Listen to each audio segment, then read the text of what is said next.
اللهم صل على سيدنا ومولانا محمد الرجيم. بسم الله الرحمن الرحيم.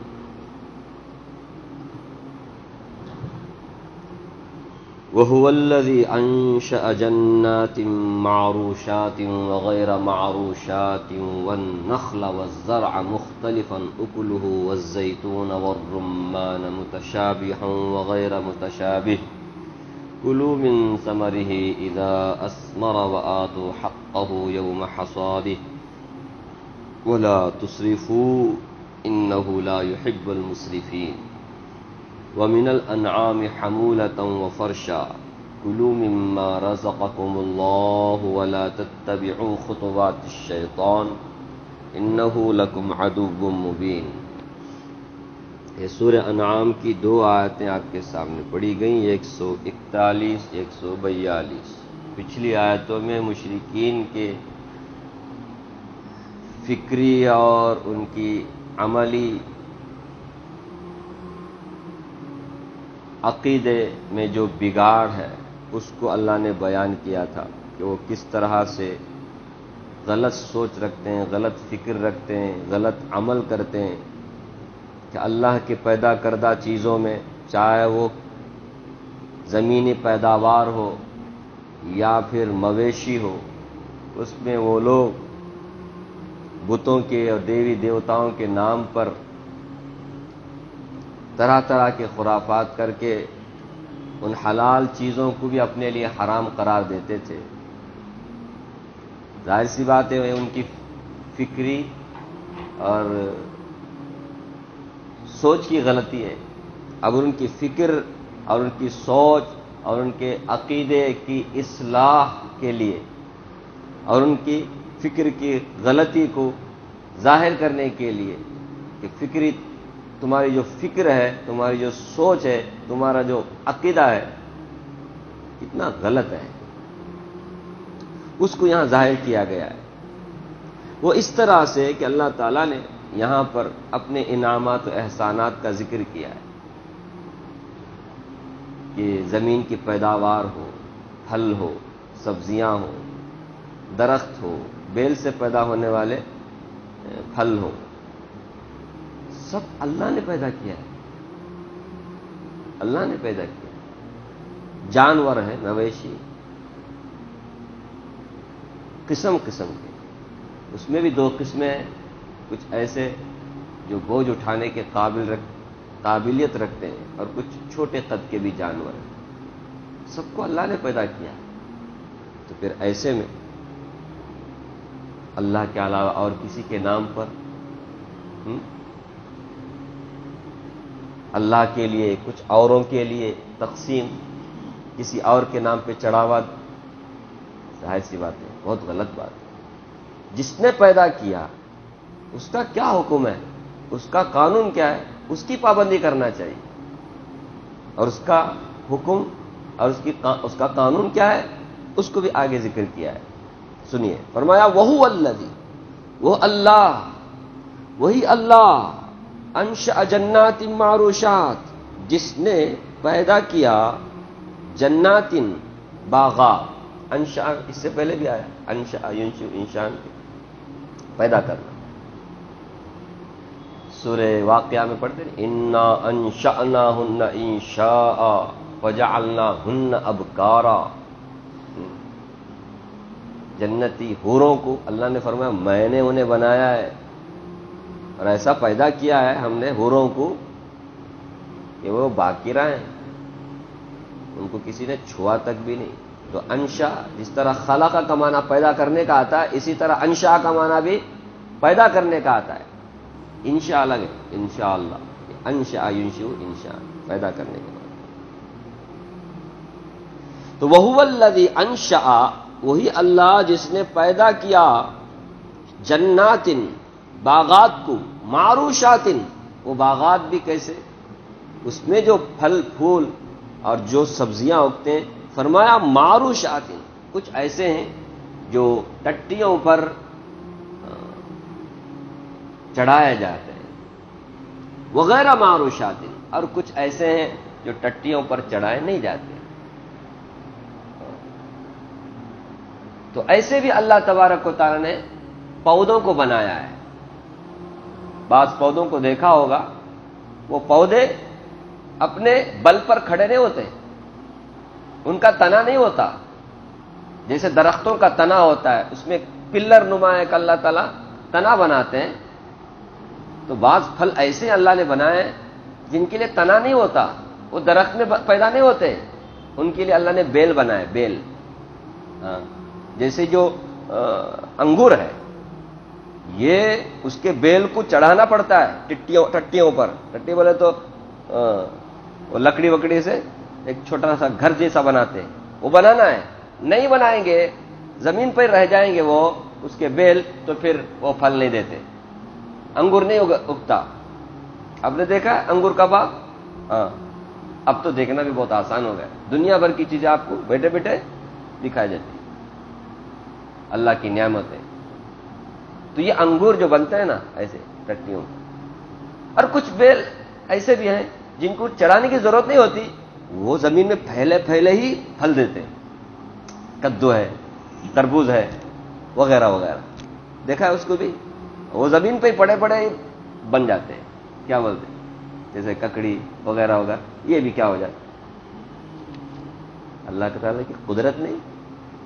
ہاں، دونوں بھی بیل سے پیدا ہو رہے ہیں، لیکن کچھ بیل ایسے جن کو کیا کرایا جاتا ہے، ٹٹیوں پر چڑھایا جاتا ہے، اور کچھ ایسے جن کو ٹٹیوں پر چڑھانے کی ضرورت نہیں ہوتی. دونوں قسم کے پھل پیدا کرنے والا وہ اللہ ہے. اللہ ہے. تو معروش یہ عرش ہے. عرش عرش عرش ہے نا. عرش کس کو بولتے ہیں؟ ارے چھت کو بولتے ہیں، چھت. ایک عرش ہے، سب سے بڑی مخلوق اللہ کی. الرحمن علی العرش استوى، تو اس عرش کو عرش اسی لیے تو کہا جاتا ہے. سب سے اوپر چھت کہاں ہوتا ہے؟ سب سے اوپر ہوتا ہے. اسی سے معروشات جو چھت پر چڑھائے جاتے ہیں. میں نے ٹٹی بول کے بولا، جو چھت پر چڑھائے جاتے ہیں. چھت نما کچھ لکڑیوں سے گھر کے جیسا کچھ اس کو بنایا جاتا ہے، تب جا کر کے وہ پھل دیتے، نہیں تو نہیں دیتے. وغیرہ معروشات، اور کچھ ایسے بھی ہیں پھل جو چھتوں پر ٹٹیوں پر چڑھائے نہیں جاتے. دونوں پھل کو اللہ پیدا کرتا ہے. فرمایا والنخل، تو یہ وہ پھل ہیں جن جو ایسے پودوں سے بنتا ہے جس کا تنا نہیں ہوتا، بیل سے پیدا ہوتے. اور بیل میں بھی دو قسم کے بیل. فرمایا والنخل، اور اسی طرح کھجوروں کے درخت اللہ نے پیدا کیا ہے. والزرع، اور کھیتی اللہ نے پیدا کیا ہے. کھیتی جس میں فرمایا مختلف اکلو، اس کے مختلف کھانے کی چیزیں، کھیت میں مختلف کھانے کی چیزیں اسی نے پیدا کی. کھیت میں صرف چاول ہی نہیں، اس میں گندم، اس میں باجرہ، اس میں مکئی، اس میں کیا کچھ بنتا ہے. یہ سب جو مختلف کھانے کی چیزیں ہیں جو کھیت سے پیدا ہوتی ہیں، سب کو اللہ نے پیدا کیا ہے. تو زرع کھیتی کو بولتے ہیں، اور کھیتی سے مختلف قسم کے اناج غلہ اگتے ہیں. سب انسانوں کے فائدے کے لیے اللہ تعالیٰ نے پیدا کیے. وہ بھی ایک ایک اسٹیٹ میں ایک ایک پیداوار کی زیادتی ہے. یہ بھی اللہ تعالیٰ کی نعمت ہے. ایک جگہ ایک چیز کو زیادہ، ایک چیز کو کم. ایک جگہ جس جگہ ایک چیز کو کم پیدا کرتے ہیں، دوسری جگہ دوسری چیز کو زیادہ پیدا، تاکہ ایکسپورٹ امپورٹ، آمد رفت، سمجھ رہے. پھر اس طرح سے ایک دوسرے کی ضرورت بھی پوری ہو جائے. ورنہ ہر ایک کی ضرورت اپنی جگہ پوری ہوتی ہے تو پھر مشکل ہے. دنیا کا نظام چلنا ہے. اللہ نے فرمایا والزرع، تو کھیت کو بھی اللہ نے پیدا کیا، کھیتیوں کو مختلفاً اکلو، اس کے اکل اصل میں عقل سے ہے، کھانا، اسی سے مختلف کھانوں کی چیزیں، کھائے جانے والے اناج، ایک ہی قسم کا نہیں، مختلف قسم کے اناج. پھر اس میں دال اور وہ تو الگ ہے. کھانے کی جو چیزیں ہیں میں نے کہا باجرہ، گندم، مکئی، چاول وغیرہ، پھر اس میں بھی کیا ہے، اسے کیا ملٹ، مختلف کھانے کی چیزیں اس نے پیدا کی. والزیتون، اور اسی طرح زیتون اللہ نے پیدا کیے. والرمان، انار اللہ نے پیدا کی. یہ کھجور، زیتون، انار، اس کا ذکر کثرت سے آتا ہے. اس سے پہلے اسی صورت میں آپ نے سنا ہے، چند آیت پہلے اللہ تعالیٰ نے نعمتوں کو گنایا. یہ سب پیدا کرنے والا کون ہے؟ اللہ ہے. اس کا انعام ہے، احسان ہے، اس کا شکر ادا کرو. کفر چھوڑ دو، شرک چھوڑ دو، اس ایک اللہ کی ماننے والے. اس طرح سے یہاں پر اللہ تعالیٰ نے ان کے فکر کو صحیح کر رہے ہیں. تو جو فکر میں، تمہاری سوچ میں، تمہارے عقیدے میں جو خرابی ہے، وہ خرابی کو نکالو، سوچو، ذرا غور کرو. یہ سب کو پیدا کرنے والا کون ہے؟ اللہ. اس کو اچھی طرح وہ جانتے ہیں. ان کو اگر نارل بولا جاتا تو سمجھ میں نہیں آتا تھا، ان کو کھجور بولے سمجھ میں آتا تھا. کھجور، وہاں کھجور، کھجور زبردست، ایسا اللہ نے پھیلا، ایسا پھل ہے، یہ ایسا پھل ہے 12 مہینے بھی 12 مہینہ بھی تر و تازہ رہتا ہے. ہم لوگ یہاں رہتے ہیں نا، ہم کو یہاں دیکھنا ہے تو نارل کے جھاڑ کو دیکھا، 12 مہینہ بھی تر و تازہ رہتا ہے. کبھی آپ نے دیکھا ہے کسی بھی نارل کے جھاڑ کو کہ وہ پتجھڑ کے موسم میں جھڑ کر کے ختم ہو گئے؟ یہ دیکھا ہے؟ آپ کو کھجور کے درخت کو سمجھنے کے لیے، ہم لوگوں کے لیے، یہاں انڈین والوں کے لیے کیا ہے؟ انڈیا والوں کو نارل کا جھاڑ، یہ ایسا درخت ہے. والنخلہ، 12 مہینے بھی تر و تازہ. ہمارے نبی صلی اللہ علیہ وسلم نے مومن کی مثال کھجور سے دی ہے. مومن بھی ہے نا، ایمان والا ہوتا ہے، اعمال اچھے اخلاق والا ہوتا ہے، وہ ہمیشہ اپنے اچھائی سے دوسروں کو فائدہ ہی پہنچاتا رہتا ہے. اس سے کبھی بھی کسی کو نقصان نہیں ہوتا. وہ کھجور کے درخت کی طرح ہوتا ہے، ہمیشہ تر و تازہ. اس کا ایمان بھی ایک دم فریش، اس کا عمل بھی ہمیشہ دوسروں کو فائدہ پہنچانے والا، ایسے اخلاق والا ہوتا ہے مومن. کبھی سکا، کبھی تر و تازہ، کبھی سویا، کبھی نہ. مومن ہمیشہ چاہے حالات کیسے بھی ہو، گرمی ہو، سردی ہو، بارش ہو، دھوپ ہو، کیسا بھی ہو، وہ کیسے رہتا ہے؟ ہمیشہ اللہ کی عبادت کرتے رہتا ہے، اچھے اخلاق کا اظہار کرتے رہتا ہے. والنخلہ، کھجور کا درخت، کیا بینیفٹ ہے اس کا، کیا فائدہ ہے. اس میں جو چیزیں انسان کے بدن کے لیے ضرورت کی ہوتی ہیں، وہ ساری چیزیں اللہ تعالیٰ نے اس کے اندر رکھی. ایسا بھی نہیں ہے کہ یہ پھل جلدی سے سڑنا نہ، 6 مہینہ، سال ایک کام آ سکتا ہے. یہ کیا بولتے ہیں، کھجور. بعض پھل ایسے ہیں جو جلدی سے خراب ہو جاتی ہیں، جیسا کہ بیل میں پیدا ہوتے ہیں. کدو بولو، تربوز بولو، خربوزہ بولو، اور انگور ہی بولو. انگور کا اگر خشک نہ کیا جائے، اسے کشمش یا منقع نہ بنایا جائے، تو پھر وہ بھی کیا ہو جائے، جلدی خراب ہو جائے. لیکن کھجور کیسا ہے؟ ارے باپ، کھجور آپ کو چاہیے ہمیشہ، کبھی بھی، اینی ٹائم مل سکتے ہیں، کون سے بھی موسم میں مل سکتے ہیں. سال بھر رکھ کے کھایا جانے والا ہے، ایسا زبردست. یہ سب عرب لوگ اچھی طرح سمجھتے تھے. یہ ان کی زندگی کا دار و مداری ان چیزوں پر. آپ کے لوگوں کو پیٹرول بولنا پڑے گا، ڈیزل بولنا پڑے گا. تو والنخل والزرع مختلفا اکلہ والزیتون، زیتون، اس کا بھی زبردست فائدہ. ہمارے نبی صلی اللہ علیہ وسلم نے فرمایا کیسے بھی کھاؤ، فائدہ ہی فائدہ ہے. اس کا جو جھاڑ میں جو پتے نکلتے ہیں اور اس کا جو شاخ ہے، اس سے بھی فائدہ ہے. پھل میں بھی فائدہ ہے، اس سے جو تیل نکلتا ہے اس کا بھی فائدہ ہے. کچا کھاؤ اس کا فائدہ، پکا کھاؤ اس کا بھی ایک الگ فائدہ ہے. فائدہ ہی فائدہ ہے زیتون.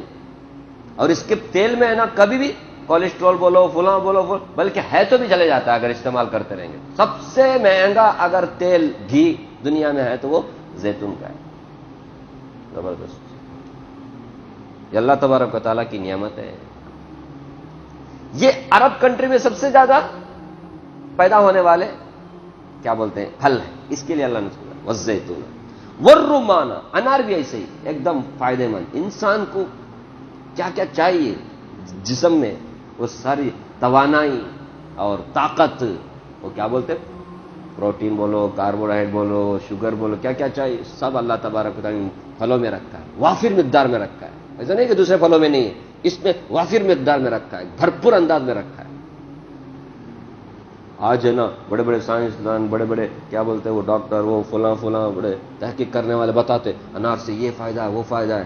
نہیں 1400 سال پہلے ہی اللہ تعالیٰ نے ایسے پھل جو زیادہ فائدہ مند ہے اس کو اللہ تبارک و تعالیٰ نے نمونے کے طور پر بتایا ہے. بہت فائدہ مند چیزیں انسان کے فائدے کے لیے اللہ نے اس کو بنایا ہے. فرمایا متشابہن وغیر متشابہ. اب یہ کچھ پھل ملتے جلتے ہیں اور کچھ ملتے جلتے نہیں ہیں. متشابہن کے معنی ملتے جلتے ہیں اور کچھ پھل ملتے جلتے نہیں ہیں. یعنی یہ انار بولو، کھجور بولو اور اسی طرح زیتون بولو، دکھنے میں ایک جیسے کبھی لگتے ہیں. ابھی پھل انار ہے، دونوں دکھنے میں ایک ہے، ملتے جلتے ہیں، لیکن ذائقہ الگ الگ ہے. ایک میٹھا ہے، کھٹا ہے. ایک میں ایک دم لال لال ہے اس کا دانہ، اور ایک میں لال اور سفید ملا ہوا ہے، مختلف. تو ملا جلا بھی ہے اور ملا جلا نہیں بھی ہے. یعنی کبھی ذائقہ ایک دم، دونوں پھل دکھنے میں الگ الگ ہے لیکن ذائقہ دونوں کا ایک ہی ہے، ٹیسٹ دونوں کا ایک ہی ہے. رنگ الگ الگ ہے، ذائقہ ایک ہے. کبھی رنگ ایک ہے، ذائقہ الگ الگ ہے، ٹیسٹ. یہ اللہ تبارک و تعالیٰ کی قدرت ہے. ورنہ ایک ہی درخت سے پیدا ہونے والے انار، کھجور، ذائقے میں فرق کیوں ہو گیا؟ یہ اللہ تعالیٰ کی قدرت ہے. سمجھ رہے؟ ایک ہی گچھے سے نکلا ہوا کھجور ہے، ضروری نہیں سب کا سب ایک ہی سائز کا ہو، الگ الگ سائز کا بھی بناتے ہیں اللہ تعالیٰ. نہیں، پھر ٹیسٹ میں بھی الگ، ذائقہ الگ، رنگ الگ. ایک ہی گچھے سے نکلا ہوا ہے لیکن ایک کا رنگ الگ، ایک کا دوسرا رنگ الگ، الگ الگ رنگ. یہ سب اللہ تعالیٰ کی قدرت ہے، اللہ پیدا کرتے ہیں. فرمایا کلو من ثمرہ، جب یہ اللہ تعالیٰ نے پیدا کیا تو پھر کلو من ثمرہ، تو کھاؤ اس پھل میں سے، اذا اسمر، جب وہ پھل دینے لگے. جب پھل دینے لگے وہ درخت، وہ بیل، وہ کھیت، تو تم کیا کرو؟ اس کو کھاؤ. کھاؤ کلو من ثمرہ، جب وہ پھل دینے لگے. ابھی حرام کر دیا، یہ نہیں کھانا، وہ نہیں. اللہ تعالیٰ نے تو حلال کیا. جب تک اللہ تبارک و تعالیٰ کی طرف سے کوئی ممانعت، کوئی رکاوٹ حرام ہونے کی نہ آئے، اس وقت تک کھاؤ. اب یہ رکاوٹ کب ہوتی ہے؟ کسی کا چوری کر کے لایا ہے تو ظاہر بات حرام ہے. اللہ کھاؤ بولا ہے، کس کا کھیت ہے؟ تیرا. کھیت میں سے کھاؤ، میں نے پیدا کیا. کس کا کھیت ہے؟ کس کس کے کھیت میں جا کے منہ مارنے کا نہیں، ہاتھ مارنے کا نہیں. اپنا کھیت ہے تو استعمال کرنے کا. اللہ نے حلال کیا ہے، سب کی زمین میں جا کر کے نہیں سکتے. وہ تو جانور جاتے ہیں، جانوروں کو پتہ نہیں چلتا، وہ تو چرتے چرتے چرتے چرتے ادھر جاتے. تو انسان کو تو پتہ ہے، عقل ہے، میری ملکیت ہے یہ. نہیں نا، کون اس کا مالک ہے؟ اس سے پوچھ کر کے کیا کیا جائے؟ خرید کر کے کھایا جائے، لیکن حرام قرار نہ. اسی طرح سمجھو کہ انگور ہے، اللہ نے بنایا پیدا، اب اس سے نشہ اور چیزیں پیدا کریں. اس میں کیا بنے؟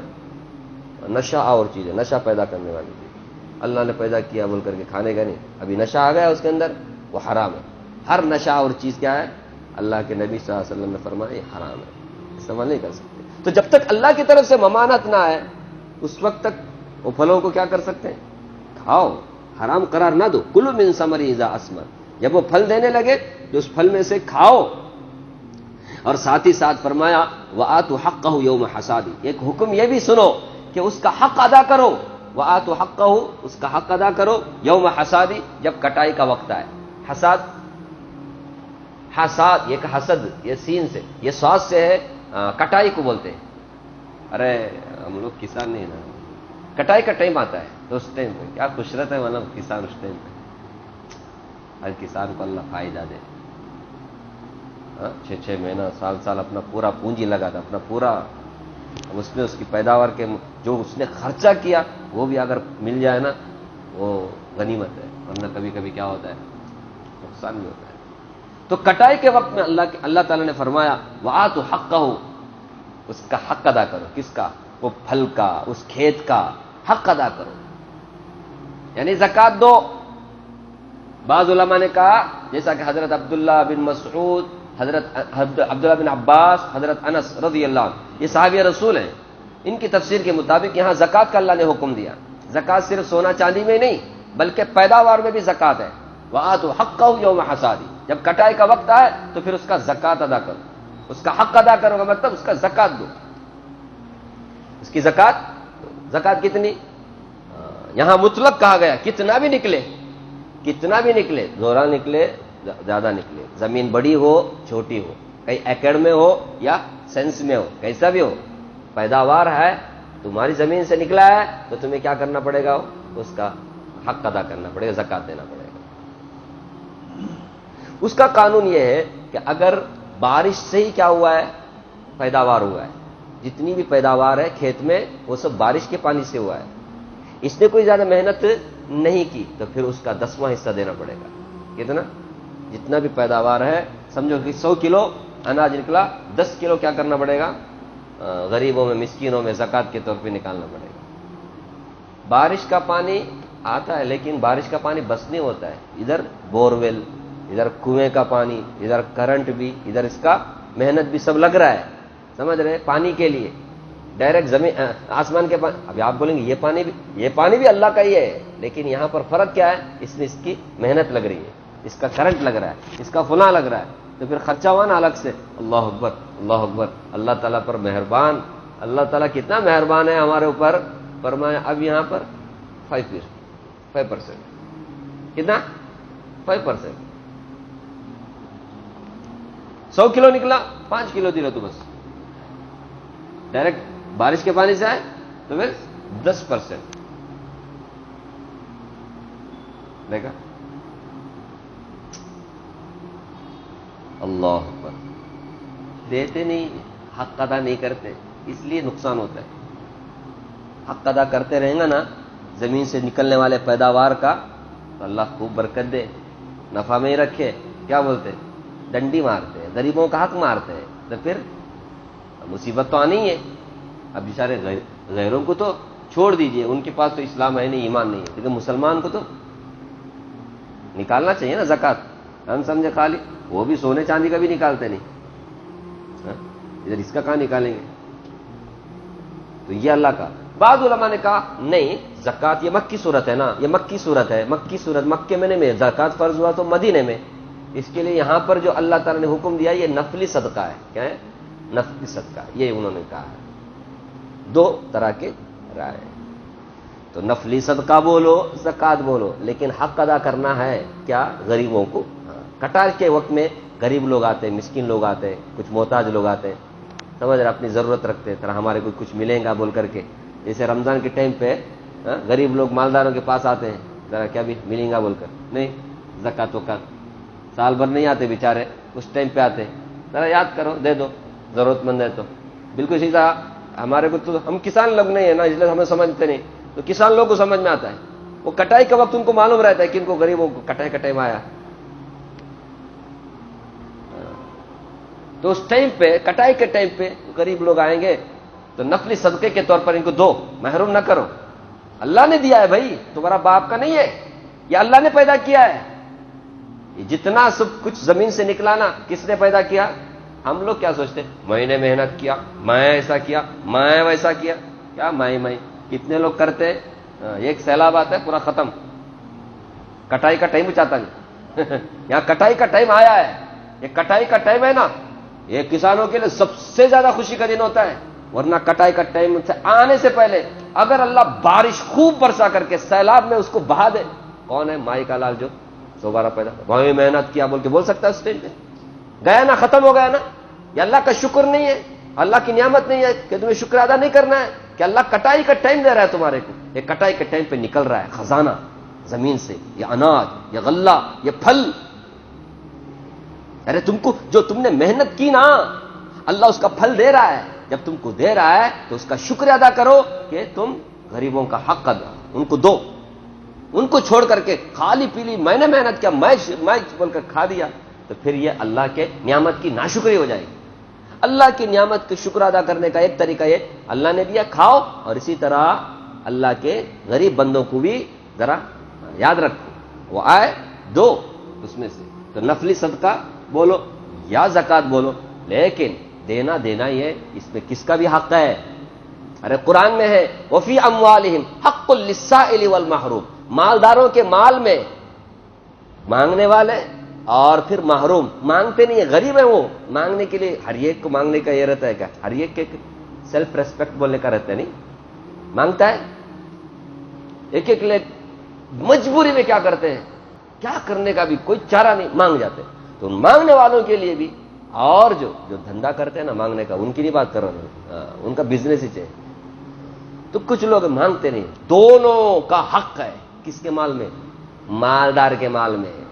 اس کے لیے اللہ نے پیدا کیا ہے زمین سے، تو اس کے لیے جب کٹائی میں یہ بڑا سنہرا ٹائم ہوتا ہے، گولڈن ٹائم ہوتا ہے، ایسے ٹائم پہ تم کو محنت کا پھل مل رہا ہے، تو اس میں غریبوں کو محروم نہ کرو، غریبوں کو بھولو مت، دو، حق ادا کرو، یہی حق ادا کرنا ہے۔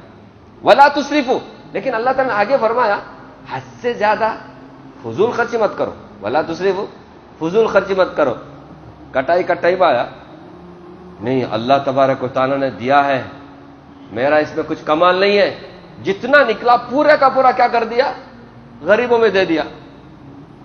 گھر میں گیا، بیوی بچے کیا کرنے کا، میں پورا دے کے آ گیا، اب بیوی بچے بھوکے، اب اپنی ضرورت کے لیے دوسروں کے سامنے ہاتھ پھیلانا پڑے گا نہ، ایسا مت کرو۔ فضول، دیکھو صدقہ خیرات میں بھی فضول خرچی کرنے کی اجازت نہیں ہے۔ سورہ بنی اسرائیل میں ہے وَلَا تَجْعَلْ يَدَكَ مَغْلُولَةً إِلَىٰ عُنُقِكَ وَلَا تَبْسُطْهَا كُلَّ الْبَسْطِ فَتَقْعُدَ مَلُومًا مَحْسُورًا۔ دیکھو اپنے ہاتھوں کو ایک دم سے گردن سے ایسا ملا کر کے بھی مت رکھو، یعنی خرچ نہیں کرتا، دیتا نہیں، ایسا رکھا ہے، ایسا باندھ کر بھی مت رکھو، کنجوس مت بنو، بخیل مت بنو۔ وَلَا تَبْسُطْهَا كُلَّ الْبَسْطِ، اور اسی طرح ہاتھ کو ایک دم سے کھول کر بھی مت رکھو، ہاتھ میرا بہت لمبا ہے، حاتم طائی میرے سامنے کچھ بھی نہیں ہے بول کے ایک دم سے کھول کر رکھ دیا، مطلب پورا خزانہ کھول دیا، خالی ہاتھ فتح خان ہو گیا۔ اب بعد میں کیا ہو جاؤ گے تم؟ ملوم محسورا، ملامت کرتے ہوئے، حسرت کرتے، کائی کو دیا گی، آج میرے بیوی بچے بھوک کے، مجھے پیٹ میں میرے کے لیے کھانا نہیں۔ ایسی نوبت نہیں آنی چاہیے، ہر ایک کا ایک حد ہے، لمٹ ہے، لمٹ کراس مت کرو، فرمایا ولا تسرفوا، کھانے میں بھی لمٹ کراس مت کرو، فضول خرچی مت کرو، خرچ کرنے میں بھی فضول خرچی مت کرو، سمجھ رہے؟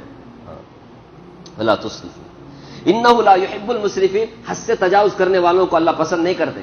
انہ، اللہ تعالیٰ بلا شبہ، لا یحب، پسند نہیں کرتے، المسرفین، حد سے تجاوز کرنے والے، کسی بھی معاملے میں لمٹ کراس کرتے ہیں، اللہ ان کو پسند نہیں کرتے، کسی بھی معاملے میں، ہر ایک کا ایک لمٹ ہے، لمٹ۔ نبی صلی اللہ علیہ وسلم سے محبت کی بھی ایک لمٹ ہے، اسے بھی کراس نہیں کرنا، اتنا کراس کر دیتے نبی کو اللہ کے برابر بنا دیں، نہیں، ہر ایک کا ایک لمٹ ہے، اللہ لمٹ کراس کرنے والے پسند نہیں کرتے، فضول خرچی کرنے والے۔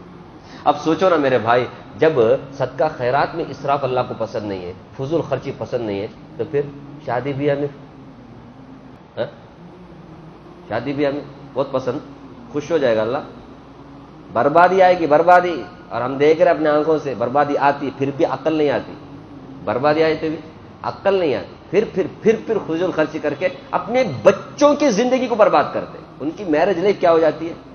خراب ہو جاتی ہے۔ ہاں، اللہ کے حکم کو توڑ کے کبھی بھی آپ کچھ بھی کرو، اس میں کبھی آپ انجام اچھا ہوگا بول کے نہیں، والعاقبۃ للمتقین، ہمیشہ عاقبت، انجام ان کا اچھا ہوتا ہے جو اللہ سے ڈر کے زندگی گزارتے ہیں، اللہ سے ڈر کر ہر کام کرتے ہیں۔ خیر، اس کے بعد یہ تو پیداوار کی بات ہو گئی، چاہے وہ سبزیاں بولو یا پھل بولو، فروٹ بولو، ترکاری بولو، کچھ بھی بولو، جو بھی پیداوار نکلے یہ سب اللہ نے پیدا کیا ہے، اس میں سے غریبوں کا حق نکالو، ایک۔ دوسرا کیا ہے؟ فضول خرچی مت کرو، دو حکم دیا۔ آگے مویشیوں کا ورنہ، ومن الانعام، اور مویشیوں میں سے یہ بھی اللہ نے پیدا کیا، فرمایا ومن الانعام، مویشی کو بھی کس نے پیدا کیا؟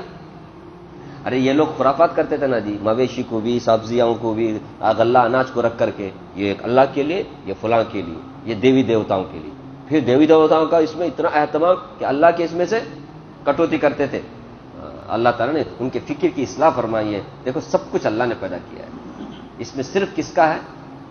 اللہ کا آرڈر چلے گا، کسی اور کا آرڈر نہیں چلے گا، اس لیے فرمایا وَمِنَ الْأَنْعَامِ، اور انعام چوپائے، اور چوپائے میں سے فرمایا اللہ نے پیدا کیا، اس میں بھی دو قسم کے چوپائے، حمولتن و فرشا۔ حمولتن بار برداری کے، بوجھ اٹھانے کے جو کام آنے والے جانور ہیں، ارے حمل سے حمالی، حمالی بولتے ہیں نا، حمالی، کلی کا کام کرنے والے کو حمالی بولتے ہیں، اسی سے حمولتن، حمل بولتے ہیں اٹھانے کو، بوجھ اٹھانے کو بولتے ہیں. ہاں یہ بیل ہے، یہ اونٹ ہے، یہ خچر ہے، یہ گدھے ہیں، یہ ایسے جانور ہیں جو بار برداری کا. ابھی ہم لوگوں کو لاری سب آ گیا نا، اس کے لیے ہم لوگوں کو ان کی قدر اس نہیں ہے. پہلے لاری، یہ ٹرک، یہ ٹریکٹر، وہ بولا کچھ بھی نہیں تھا، یہ کام آتے تھے، یہ کام آتے تھے. کھیت میں ہل چلانے کے لیے بھی یہی جانور کام آتے تھے، بیل بھی. تو یہ جو چوپا ہے ان میں بھی دو قسم کی چوپا ہے. فرمایا حمولتن، کچھ بار بار دار، یعنی موٹے تازے لمبے قد کے ہوتے ہیں، تو وہ کیا بھی کرتے ہیں، بار بوجھ بھی اٹھانے کے قابلیت رکھتے ہیں. وہ فرشا، کچھ جانور ایسے ہیں، مویشی ایسے ہیں جو فرشا، چھوٹے قد کے ہیں. فرش کے معنی زمین، یعنی اتنے پست قد کے یہ زمین کے برابر ہیں. زمین کے چھوٹے بکرے، بکریاں، بھیڑ، دمبے، چھوٹے چھوٹے جانور ہیں. بیل کے مقابلے میں کچھ بھی نہیں ہے. یہ جانور بھی کس نے پیدا کیے؟ اللہ نے. یہ بوجھ اٹھانے کے قابل نہیں، اس کے اوپر بوجھ رکھیں گے تو نیچے گر جائیں گے، نہیں اٹھا سکتے، چھوٹے بکرے ہوتے ہیں. دونوں قسم کے تو بوجھ اٹھانے کے قابل ہیں، اور جو پست قد ہیں، چھوٹے قد کے ہیں، دونوں جانوروں کو، مویشیوں کو، دونوں قسم کے اللہ نے پیدا کیا. تو جب پیدا کیا اللہ نے تو پھر فرمایا کلوا مما رزقکم اللہ، اللہ نے جو تم کو دیا نا اس میں سے کھاؤ. کائی کو حرام قرار دیتے؟ کس کے نام پہ کر کے، دیوی دیوتاؤں کے نام پہ کر کے حرام قرار مت دو. اللہ کے علاوہ کسی اور کے نام پہ کر کے حرام قرار مت دو. کلوا مما رزقکم اللہ، اللہ نے جو تم کو دیا ہے اس میں سے کھاؤ. ولا تتبعوا خطوات الشیطان، شیطان کے نقش قدم پہ مت چلو. لا تتبعوا، مت چلو پیچھے پیچھے. کس کے؟ خطوات، خطوتن قدم کو بولتے ہیں، نقش قدم. ایک آدمی چل کے جاتا ہے، یہاں معلوم ہوتا ہے وہ جو ریگستان میں ہے نا، ایک آدمی ایسا چل کے یوں گیا تو اس کا وہاں قدم پڑتے ہیں، اس کے قدم پر کے اوپر انہیں قدم رکھا تو یہ نقش قدم بولتے ہیں. شیطان کے نقش قدم پہ مت چلو. جہاں شیطان تم کو لے کے جا رہا ہے، ورغلا رہا ہے، بہکا رہا ہے، اس طریقے پہ مت چلو.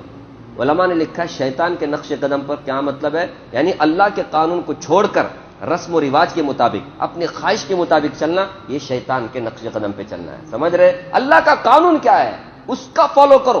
اللہ کا قانون کیا ہے؟